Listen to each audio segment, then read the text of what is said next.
Be me, 35, tech lead at software company in Seattle, leading a team of 12 developers, mix of front-end and back-end. Been in this role for 14 months, first leadership position. Came up through the ranks as senior developer. Always been vocal about women in tech, about inclusion. Fought hard to get this opportunity as woman in leadership. Determined to create better culture than I experienced. Company is typical tech startup, 200 employees. About 70% male, especially in engineering. I'm one of 3 women engineering leads. Made it my mission to change that ratio. To make tech more welcoming for women. To call out bro culture and toxic behavior. Team composition when I started, 9 men, 3 women. Pretty standard for tech, unfortunately. But I've been working to improve that balance. Hired 2 women in past year, 1 man left. Now it's 8 men, for women, better ratio. First few months, everything seemed normal. Team collaborated well, projects shipped on time. Normal amount of discussion, debate, problem solving. People seemed engaged, no major red flags.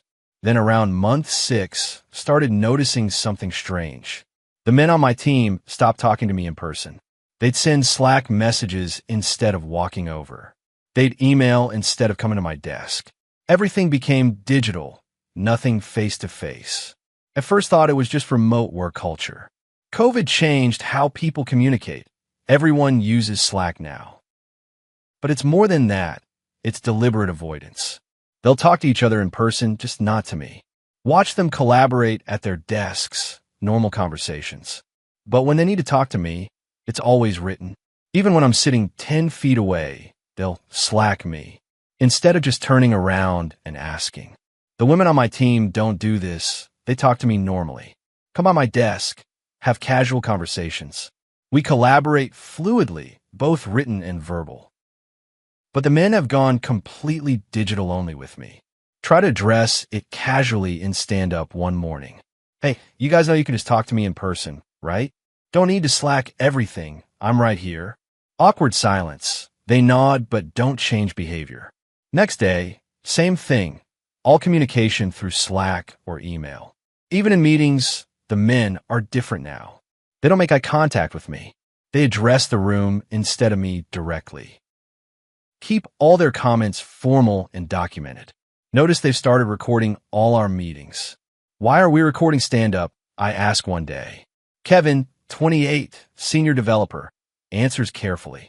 Just for documentation purposes, in case anyone misses it. Seems excessive, but don't push back.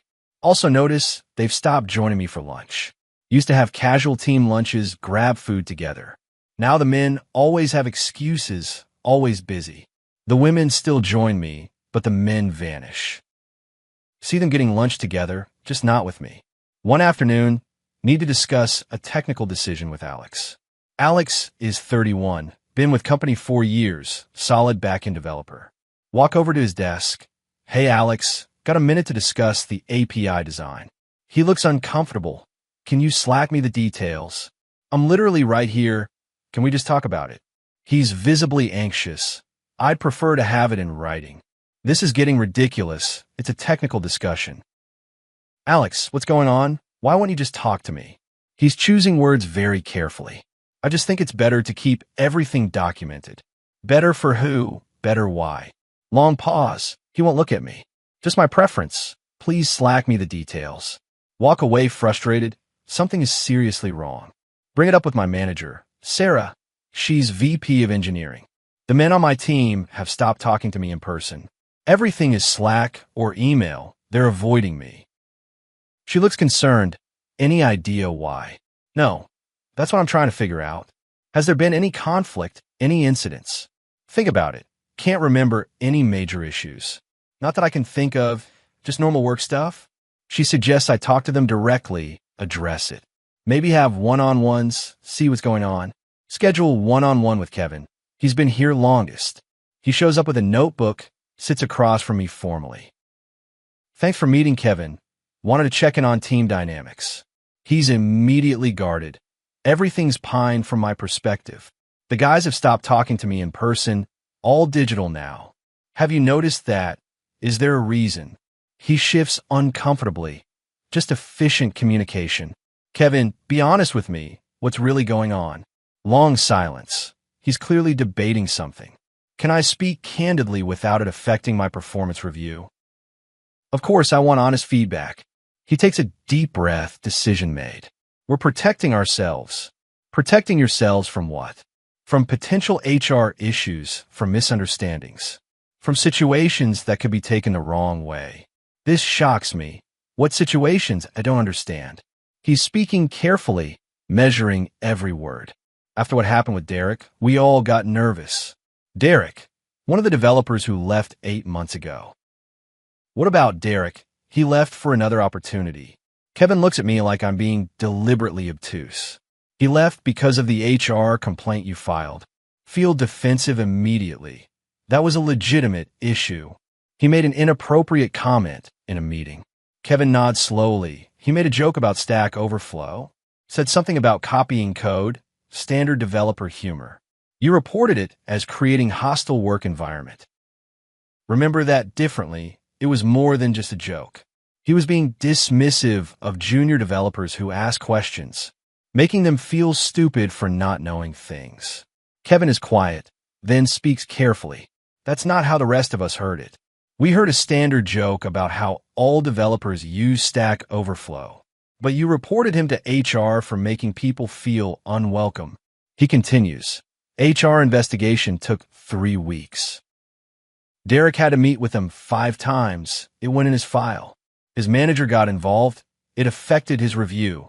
He left 2 months later because of the stigma. Never thought about the full impact of that report.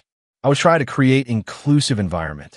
You created an environment where we're scared to talk, scared to make jokes, scared to have normal interactions, scared to be alone with you or say anything that might be taken wrong.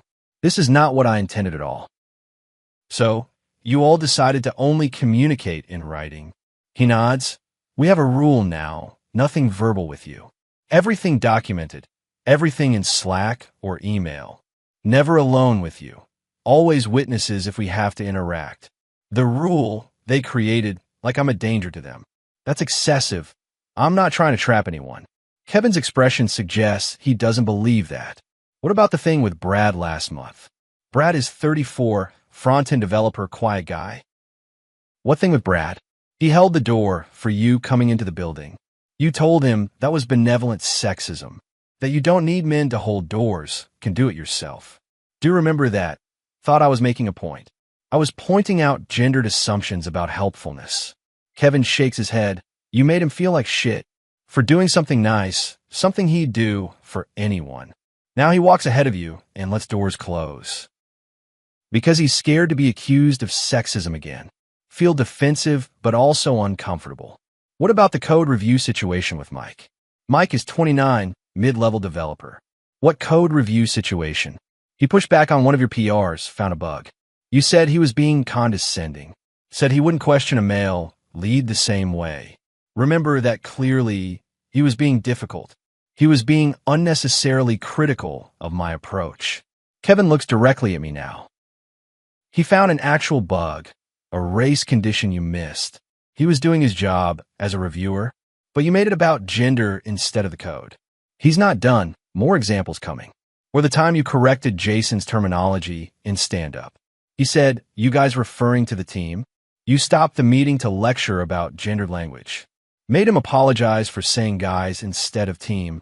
That was important. Language matters. Inclusive language is part of creating inclusive culture. Kevin's getting more frustrated now. Or when you reassign the AI project from Tom to Lisa. Tom had been working on it for a month, knew the code base.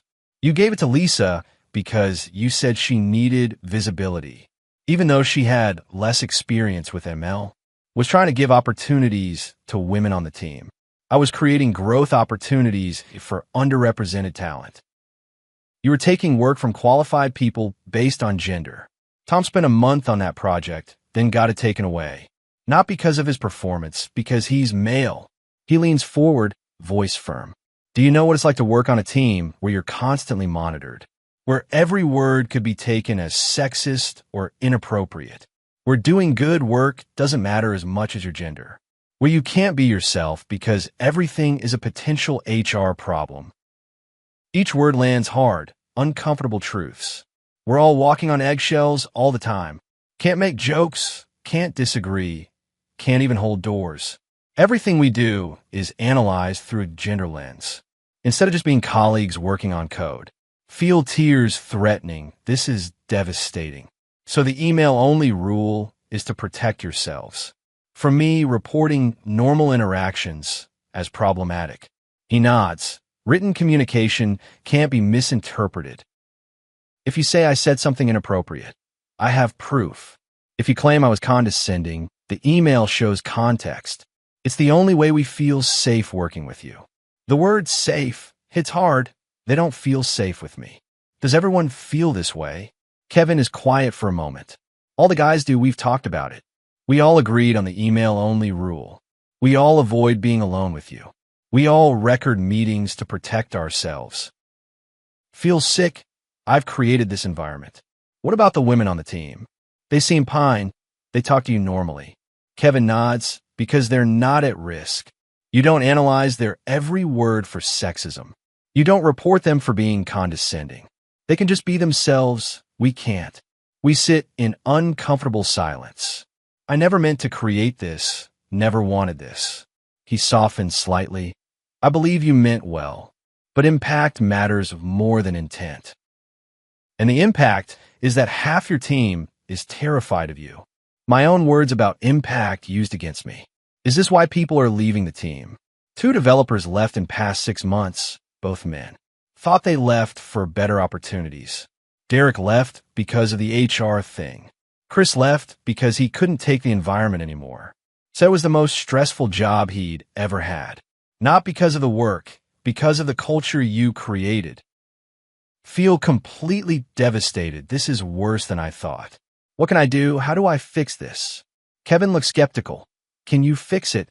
Can you stop seeing everything through gender lens? Can you let us just be developers instead of representatives of patriarchy? The question is fair. Can I do that? I could try. I want to try. He stands up, meeting over. We'll see. But the guys are pretty skeptical. Years of walking on eggshells doesn't go away overnight. He leaves. I sit alone processing everything. That evening, can't stop thinking about the conversation. About the rule they created, the fear they feel. About Derek leaving, Chris leaving, more considering it. Pull up the HR complaint I filed about Derek. Read it with fresh eyes. See it differently now. He made a joke about Stack Overflow that I interpreted as hostile. Reported it as creating unwelcoming environment. HR investigated him thoroughly, damaged his reputation. All for a joke that everyone else thought was normal. Look at my Slack history with the team. See the pattern I didn't notice before. I correct their language constantly. Guys should be team or everyone. Man hours should be person hours. Comment on jokes being inappropriate. Point out potential bias in their suggestions. Every interaction is a teaching moment about gender. No wonder they went email only. It's all documented evidence. Next morning, call meeting with my manager, Sarah. Tell her everything Kevin said about the email-only rule, the fear, the protection strategy.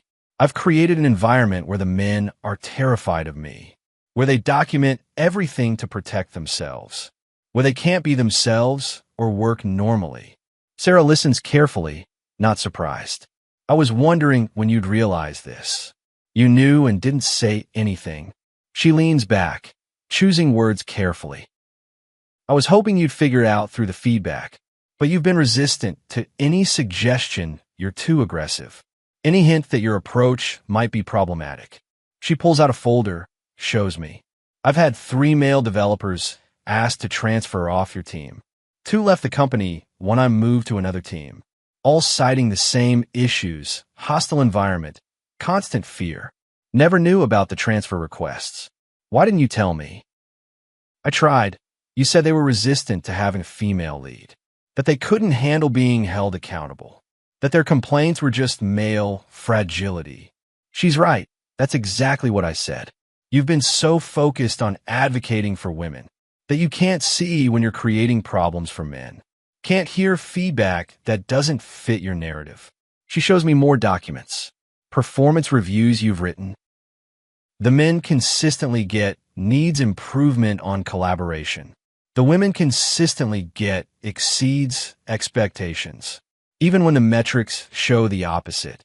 Look at the reviews. The bias is clear. I've been rating based on gender, not performance. Team satisfaction scores tell the story too. Women on your team rate satisfaction at August 5th, 10. Men on your team rated at March 2nd, 10. That's the most divided team in the entire company. The numbers are devastating, undeniable. What do I do, Sarah? How do I fix this? You stop seeing everything as a gender issue. You treat people as individuals, not as representatives. You create space for normal work interactions without analyzing everything for potential sexism. She leans forward, firm but not unkind. And you need to acknowledge what you've done. To the team, to the men you've driven away. You need to rebuild trust that you've destroyed. Feel tears starting. This is overwhelming. I thought I was creating inclusive environment. You created inclusive environment for women by making it hostile for men. That's not inclusion. That's just different exclusion. Spend the weekend really examining my behavior. Every interaction, every decision, every report. See the pattern I was blind to before. Everything filtered through gender. Nothing evaluated neutrally. Derek's joke, that was just a joke. Brad holding the door, that was just being polite. Mike's code review, that was just doing his job. Tom's project, that he earned through his work. All reinterpreted through lens of gender politics. All turned into problems when they were just normal work. Monday morning, call all team meeting. Everyone shows up, the men looking guarded. They sit with space between themselves and me. Women sit closer, men keep distance. The visual representation of the divide I created. I need to talk to you all about something important. Everyone's attention on me, waiting. Kevin was honest with me last week about team dynamics, about the email-only rule, about the fear some of you feel, about how I've created an environment where you can't be yourselves. The men are watching carefully. Women look surprised. I thought I was creating inclusive culture, but I was only creating it for some of you, while making it hostile for others. Kevin is listening, still guarded but attentive. I've been filtering everything through gender. Every interaction, every decision, every feedback. Seeing sexism where there was just normal work. Seeing problems where there was just human interaction. Alex speaks up. Are things going to change? His skepticism is earned fair. Yes, they have to. I've been wrong about a lot. Wrong about Derek. Wrong about code reviews. Wrong about language policing. Wrong about assignments. Wrong about treating you all differently based on gender. Brad asks, can we go back to normal interactions? Can we talk in person without everything being documented? That's the question. Can we rebuild that trust? I want to, but I understand you need to see change first. Need to see that I mean it, that it's real, that I'm not going to weaponize every interaction. Mike speaks up, quiet until now. What about the HR stuff, the reports? Will you stop reporting every little thing? Valid question, deserves honest answer. I will only report actual harassment or discrimination. Not jokes, not normal disagreements, not holding doors. Not things that can be addressed directly in the moment. Jason adds, what about the gender lens stuff? Can we just be developers without everything being political? This is the core of it. Can I let go of the framework? Yes, I'll evaluate work on merit, not gender. I'll give feedback based on performance, not identity. I'll treat you as individuals, not as gender representatives. Tom speaks, the one who had project taken away. What about opportunities? Will they be fair now? Will you assign work based on who's qualified, instead of who fits diversity goals? The question hurts because it's accurate. Yes, assignments based on skills and experience. Promotions based on performance and readiness, not on balancing gender ratios. One of the women, Lisa, speaks up. What about us? Does this mean less support? Important question. They need reassurance too. No, but support will be based on need, not gender. If you need help or opportunities, you'll get them, but not at the expense of qualified colleagues. She nods, seems to understand. I appreciate you being honest, she says. Some of us noticed the different treatment, felt uncomfortable about getting preferential assignments. Kevin was right. It affected the women too, just differently, making them question their achievements. Spend the next weeks really working to change. Catch myself about to correct language, stop. About to analyze interaction through gender lens, resist. About to give assignment based on gender, choose based on skills. It's harder than expected, habit deeply ingrained. But slowly, team dynamics start to shift. Alex comes to my desk to ask a technical question. First time in months, he's talked to me in person. Hey, I got a minute to discuss the database schema. Feel relief flooding through me. Of course, let's talk through it. We have normal technical discussion, just about code. No gender analysis, no hidden meanings, just work. Later that week, Brad holds the door for me. Tenses, waiting for my reaction. Thanks, Brad, I say naturally. He relaxes visibly, small smile. Another small step toward normal. Month after the team meeting, Kevin stops by my desk. Team lunch today, you want to come? First invitation in almost a year. I'd love to. Thanks for asking. At lunch, the men are still somewhat guarded. But they're talking, making jokes, being themselves. Nobody's recording, nobody's documenting. Just colleagues having lunch together. 3 months later, team satisfaction scores come back. Men's scores up to 6.8 out of 10, women's still at August 3rd, 10. Not perfect, but significant improvement. More importantly, nobody's requesting transfers. My manager, Sarah, notices the change. Team dynamics are much better. Men seem less stressed, more engaged. What changed? I stopped being so focused on gender. Started focusing on actual work and performance. Started treating people as individuals. She nods approvingly. That's the leader you should have been from the start. 6 months after Kevin's honesty, having one-on-one with him. I wanted to thank you for being honest with me, for telling me what was really happening, even though it was uncomfortable and risky. He smiles, genuinely warm. Thank you for actually listening and changing. Most people would have gotten defensive, would have doubled down on their approach. We talk about the team, how things have improved. Guys are way more comfortable now. We could just work, just be ourselves. Don't have to overthink every interaction. He pauses, then continues. You know what's funny? Team is actually more inclusive now. Now that you stop forcing it. Now that you let people just be people. He's right, the irony is clear. Inclusion doesn't work when it excludes half the team. Yeah, took us a while to figure that out. 1 year after everything changed, Derek reaches out. The developer who left after my HR complaint. Asks if he can get coffee, wants to talk. Meet him at a cafe near the office. He's doing well. Working at another company, seems happier. I heard the team environment improved. Heard you change your approach significantly. Feel embarrassed about what happened. Derek, I owe you an apology for the HR complaint. For making that joke into a bigger issue than it was. For not just addressing it directly with you. He's quiet, then speaks carefully. That was rough, not gonna lie. The investigation, the stigma, having to leave.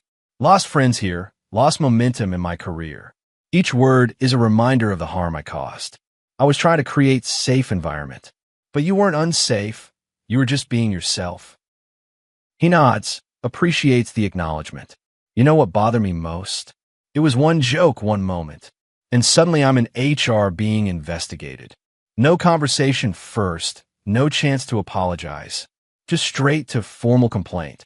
He's right, I robbed him of the chance to make it right.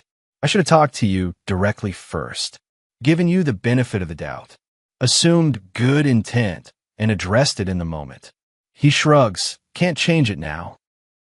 But I hope other people don't go through that. Hope you learned something from it. I did. I learned a lot. Too late for you, though. We finished coffee, part on better terms. But the damage to his career can't be undone. TFW, you realize male developers only email you. TFW, they've created rule to never be alone with you. TFW, they record all meetings to protect themselves. TFW, they're terrified of saying anything you'll report. TFW, you drove away good developers with constant HR complaints. TFW, you analyzed every interaction through gender lens. TFW, you gave opportunities based on gender, not merit. TFW, you created hostile environment while claiming inclusion. TFW, team satisfaction scores show men hate working with you. TFW, you have to completely rebuild trust you destroyed. Still believe in women in tech and inclusion. Still think representation matters in engineering. Still advocate for fair treatment of all developers. But now understand that includes treating men fairly. Not reporting every joke or disagreement. Not analyzing every interaction for hidden sexism. Not giving opportunities based on demographics. Just evaluating work on merit and treating people as individuals. Kevin taught me that by being brave enough to be honest. Even though it was risky, even though it was hard, even though I could have retaliated or dismissed him. He told me what I needed to hear, that my inclusion was actually exclusion, that my advocacy was actually discrimination, that my safety measures were actually creating fear. Lost 2 good developers learning that lesson, but saved the rest by actually changing, by letting go of the gender lens, by focusing on work instead of identity, by creating an environment where everyone can thrive, not just the people I decided to protect. Better to learn at 35 than never learn. Better to fix it than lose the whole team. Better to treat people equally than favor one gender. That's what good leadership looks like. What mine finally became. After the men stopped talking to me, and one had courage to explain why, and I had humility to listen and change, instead of defending and dismissing. That saved my team, saved my leadership, and made me better at my job. By finally understanding that inclusion means including everyone, even the men I was protecting everyone from, who were just developers trying to do their jobs, without being treated like threats, without being analyzed for potential sexism, without being afraid of their own team lead. Now they're not afraid anymore. Now they talk to me in person. Now they can be themselves. Now we're actually a team that works together based on skills, not divided by gender politics. That's what I should have built from the start. What I finally built after nearly destroying it. Thanks to developers who stayed, who gave me a chance to change, who taught me what real inclusion means, by showing me who I was excluding, while claiming to include everyone.